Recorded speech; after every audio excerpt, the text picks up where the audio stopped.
You are all aware that Kenyans do not know is that the tender process and the result has already been preconceived and is awaiting rubber stamping to MIRU, MIRU Systems Company Limited of South Korea. Mr. Chairman, it is within your knowledge and mischief that what is actually happening is a mundane public relations exercise to manage the other bidders and 55 million Kenyans. Mr. Chairman, you are aware that to facilitate this activity, IEBC commissioners fired the procurement manager in IEBC and installed a puppet to manage this tender. Mr. Chairman and your Vice Chairman, Fahima Arfat Abdallah, have been compromised as the drivers of this tender process against the concurrence and the wishes of the other commissioners. Mr. Chairman, this is not the first time I'm raising an alarm on your Vice Chairperson. You will recall that during the by-elections in Magarini last year, this same Vice Chairperson was largely involved in the malpractices, and I made the matter public. You did nothing about it. This confirms that she was holding your brief and that you are the appointing authority. Mr. Chairman, with your concurrence, the PS for Interior, Remo Domolo, the PS for Immigration and Citizen Affairs, Mr. Belio Kipsang, have held meetings with MIRU Systems Company Limited of South Korea. They are in the process of giving to the company access to the country's voter registration database for integration purposes. But Kenyans are asking, who is MIRU System Company Limited? This is a South Korean company with a very bad history of rigging elections across the world.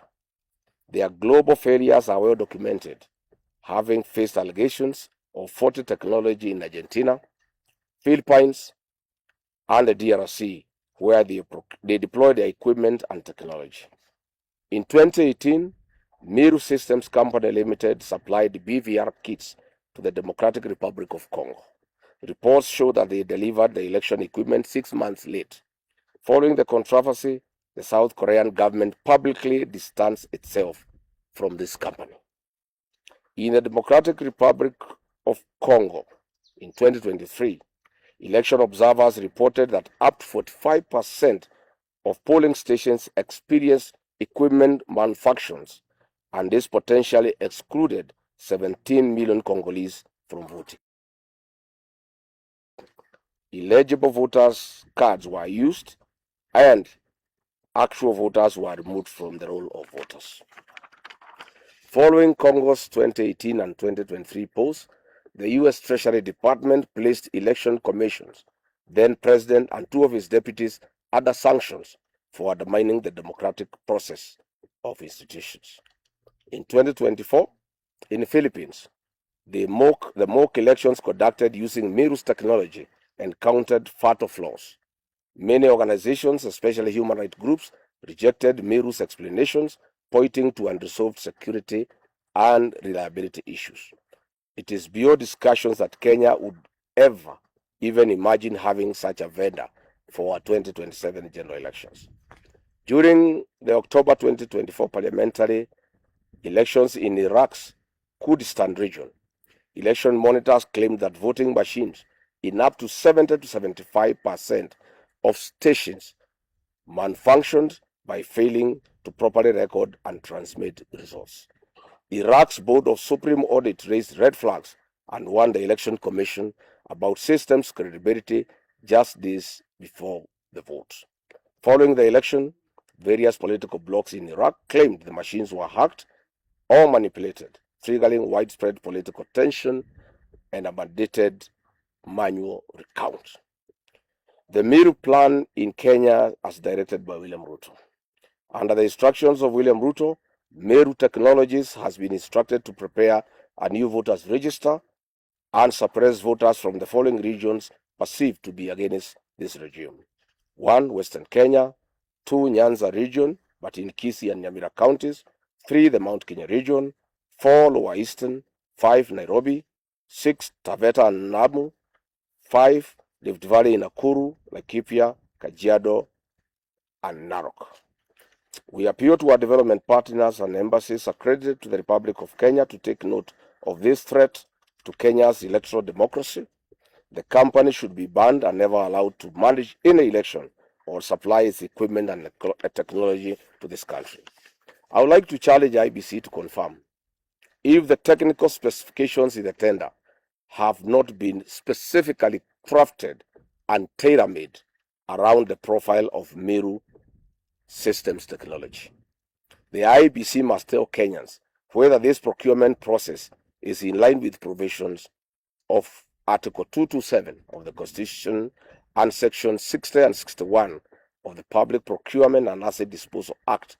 Further, we are asking, what was and is the role of the Cabinet Secretary for Mining, Ali Joho, and the Vice Chairman of IEBC Commissioner Fahima Arfat Abdallah in this tender process? Can IEBC produce documentary evidence showing who drafted the technical specifications for tender number IBC/OIT/01/26/27, including all internal committee meetings, technical working papers, market surveys, approval records, and explain why the specifications mirror the capabilities associated with a single supplier identified in the market rather than being expressed as performance-based and vendor-neutral requirements.